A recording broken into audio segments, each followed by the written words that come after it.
Ok, on est parti pour les 5 niches sous-exploitées pour 2025 à mon sens pour les copywriters.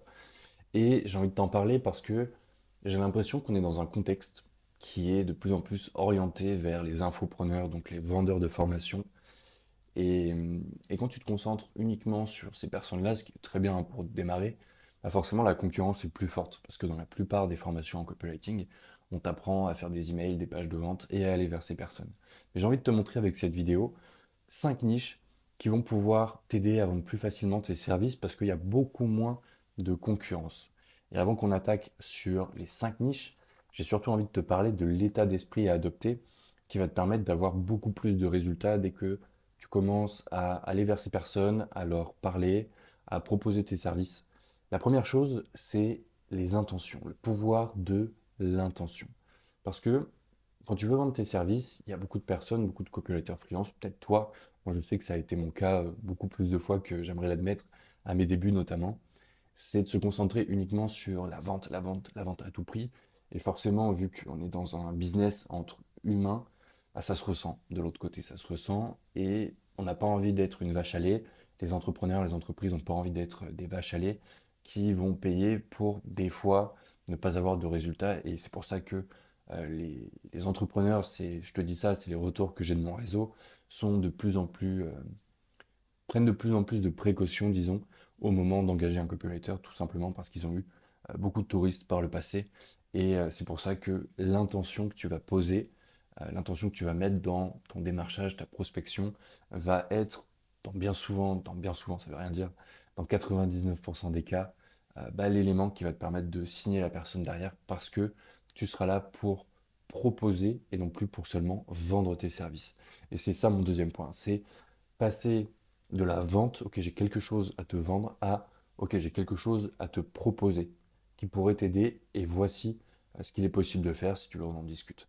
Donc passer de la vente à la proposition dans tout ce que tu fais et surtout au moment de vendre tes services de copywriter. Troisième point, c'est la vision à 360 degrés. Je t'en parle souvent et je tiens à le repréciser parce que quand tu as une vision à 360 degrés d'un business, d'une activité, eh ben, ça va te permettre de déceler des zones d'ombre dans le business, des angles morts du business, que tu vas pouvoir, toi de ton côté, grâce à tes compétences de copywriter, bah, venir un petit peu gommer, rectifier. Et donc tu vas pouvoir permettre à ces entreprises et à ces entrepreneurs de faire plus de ventes, mais d'optimiser aussi leur business, leurs revenus, peut-être que ce soit dans l'emailing, les pages d'opt-in, tout ça. Et ça va te permettre surtout bah, d'avoir des projets en continu parce que tu seras plus simplement la personne qu'on appelle pour faire telle ou telle tâche, mais bien la personne qui est capable d'être force de proposition et donc d'amener des projets dans ton pipeline en continu toute l'année. Quatrième point, c'est de jouer sur le momentum. Ça va être la rentrée des classes par exemple, ça va être le nouvel an. Là, je te sors cette vidéo, dans quelques semaines, ce sera le nouvel an. Ça peut être aussi les différentes fêtes, la fête des mères, la fête des pères. Je te donne un exemple un peu plus concret. Je parle pas mal avec des copywriters sur LinkedIn et il y a une personne avec qui je parle qui est spécialisée, donc qui est copywriter spécialisée dans tout ce qui est chasse, survivalisme, parce que dans son passé, elle a été militaire.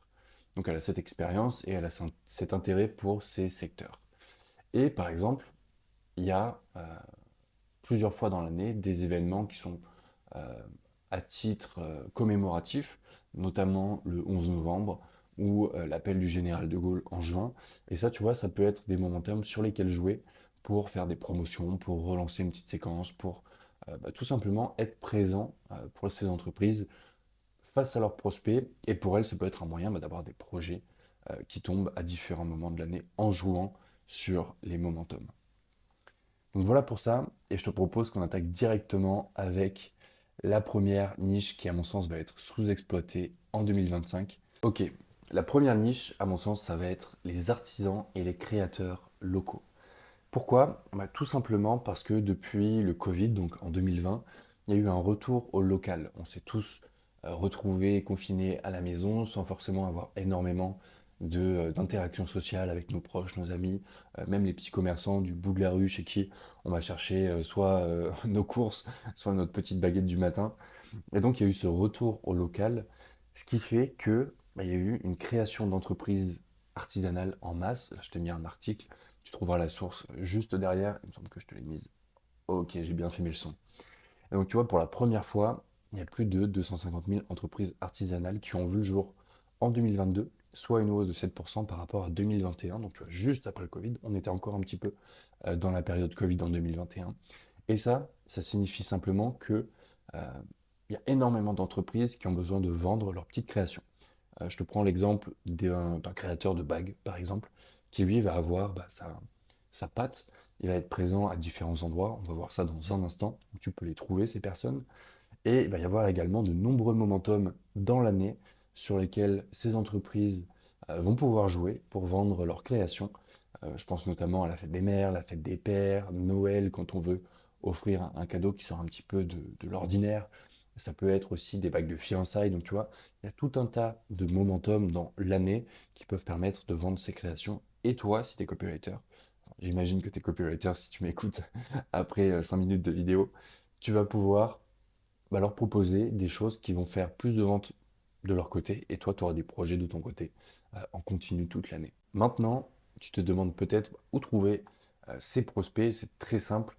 Tu vas avoir tout ce qui est marché et foire artisanale locale, donc autour de chez toi, de ton bled, de ta ville, peu importe.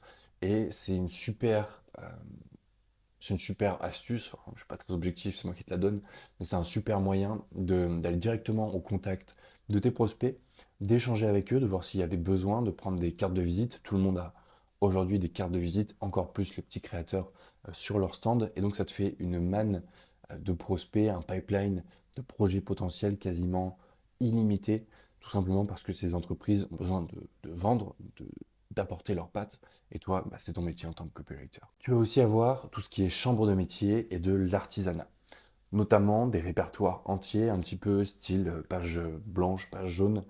Je ne sais pas si tu te rappelles de ça, mais nos grands-parents généralement avaient toujours un gros bouquin bien jaune ou bien blanc avec énormément d'adresses, de références, de numéros de téléphone pour les entreprises. Et tu vas pouvoir trouver notamment des répertoires dans les chambres de métier et de l'artisanat. Et enfin, ce qui est à mon sens aussi une bonne option, c'est tout ce qui est plateforme en ligne dédiée, comme Etsy, Pinterest. J'aurais pu rajouter les groupes Facebook spécialisés, parce que la plupart des gens postent aussi sur Facebook, notamment chez les créateurs, les petits créateurs, les artisans locaux.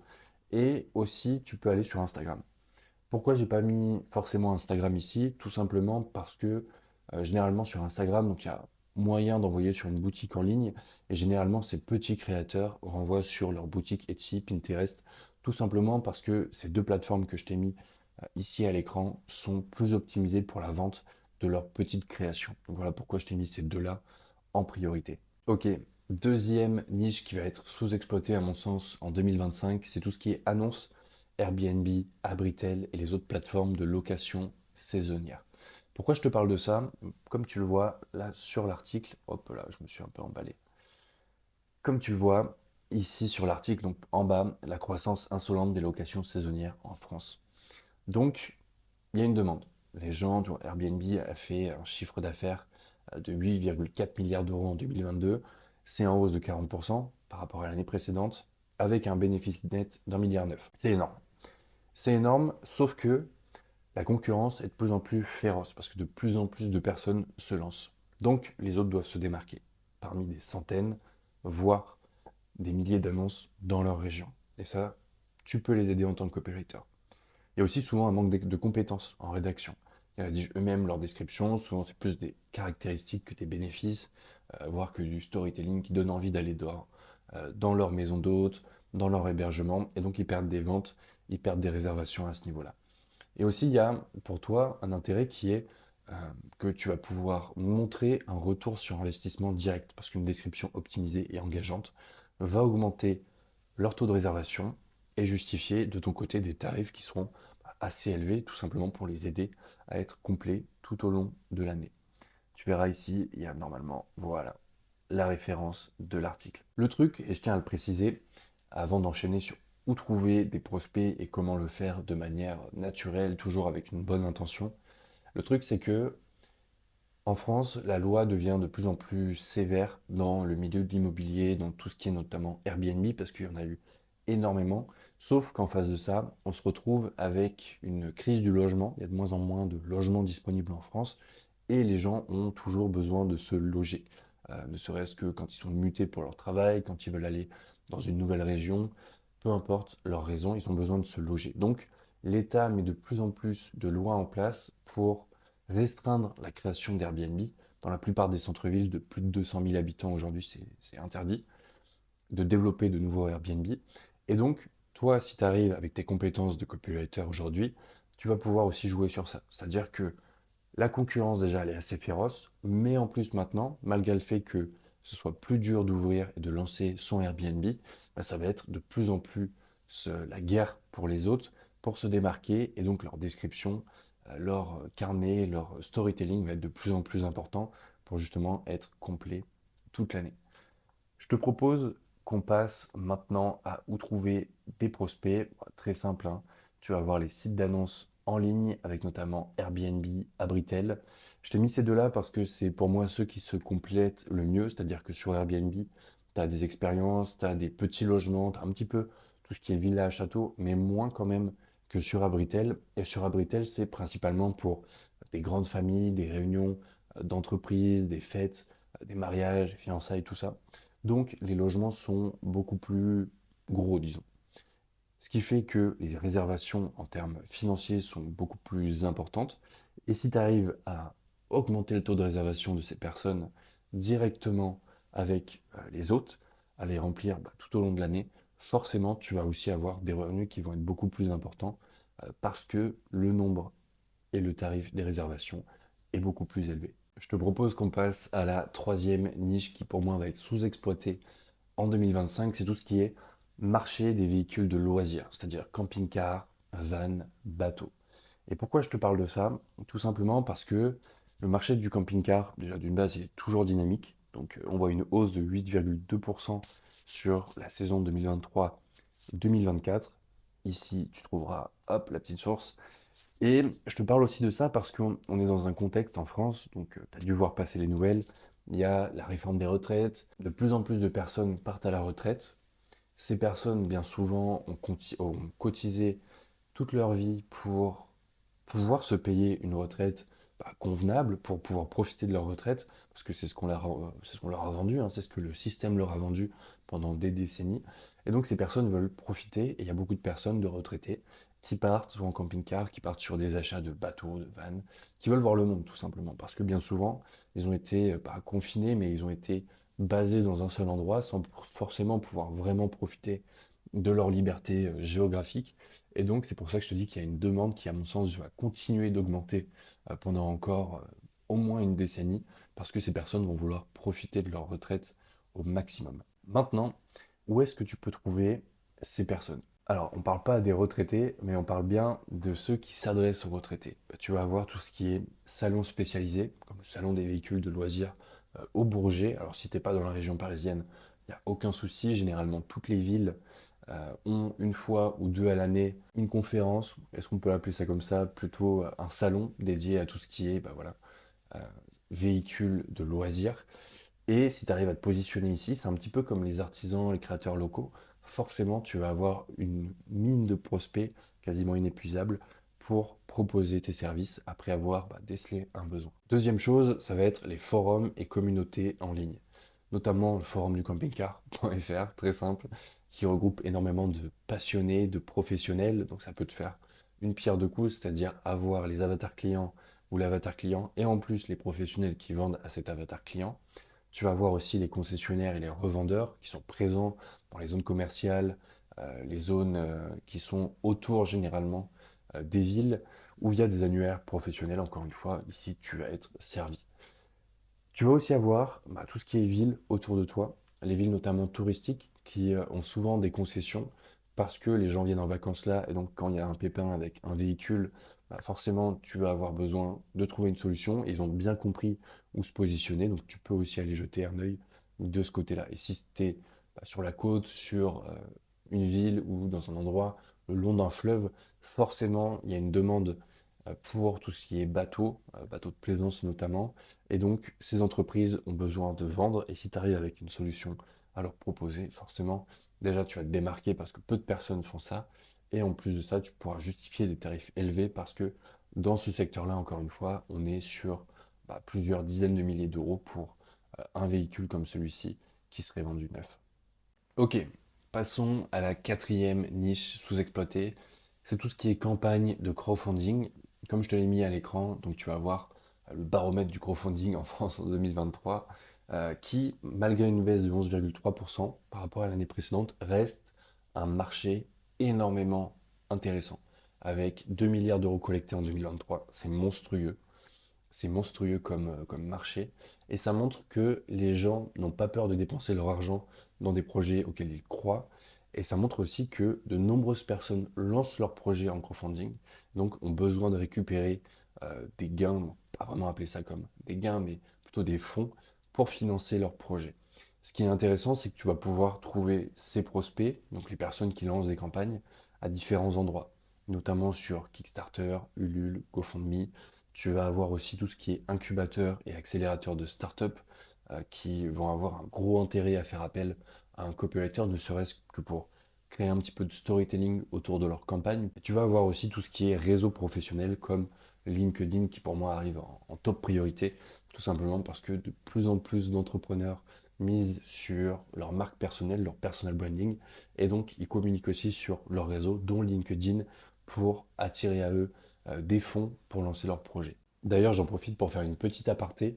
Si tu es copywriter aujourd'hui et que tu te demandes, ok, c'est bien beau tout ça, ce secteur, mais comment je fais moi concrètement pour aller proposer mes services, fixer mes prix, justifier que ça va valoir le coup et donner envie à la personne d'acheter, toujours avec cette intention, cette proposition, je te laisse dans la description de cette vidéo une formation destinée aux copywriters freelance, peut-être comme toi qui m'écoute aujourd'hui. Et c'est une formation sur 5 jours qui va te montrer étape par étape comment faire ça. C'est pas une formation qui t'apprend à faire du copywriting, c'est une formation 100% gratuite qui t'apprend à vivre du copywriting et je te laisse le lien en description de cette vidéo. Ok, dernier secteur qui à mon sens va être sous-exploité et sur lequel tu peux te positionner en 2025, ça va être tout ce qui est marque éco-responsable et durable. Pourquoi? C'est un petit peu comme les artisans locaux qu'on a vu en premier point de cette vidéo. C'est tout simplement parce que ces marques sont de plus en plus nombreuses. Donc, tu vois, face à l'urgence climatique, les consommateurs se tournent de plus en plus vers la slow fashion, autrement dit la mode durable. Il y a de plus en plus d'entreprises, de marques qui sont créées à ce niveau-là. Et tu t'en doutes, ces marques ont besoin de vendre, d'avoir un storytelling, un 2, 3, impactant, intéressant et surtout attirant pour les consommateurs. Et tu vas pouvoir trouver ces prospects à différents endroits, notamment sur les boutiques en ligne spécialisées comme WeDressFair qui a un énorme catalogue. Tu as aussi les incubateurs de start-up durables comme La Ruche. Et tu vas avoir donc tous les événements et les salons dédiés comme le salon du Made in France par exemple. Tu as aussi le Change Now Summit, donc ça il me semble que c'est un peu plus porté sur l'international, mais bon si tu as envie de faire du copywriting en anglais, pourquoi pas, ça peut être aussi une idée hyper intéressante. Avant de te laisser, je te rappelle que tu as la formation 100% gratuite sur 5 jours en description de cette vidéo. On se retrouve de l'autre côté dans un instant. Pense bien à vérifier tes spams, ton onglet promotion. Tu vas recevoir un premier mail de confirmation qui te demande de confirmer ton adresse email pour être sûr que c'est pas du spam. Voilà, des fois il tombe à droite à gauche, il faut regarder un petit peu de tous les côtés. Dans tous les cas, c'est le premier lien en description de cette vidéo. Et moi je te dis à dimanche prochain pour une nouvelle vidéo. Ciao ciao.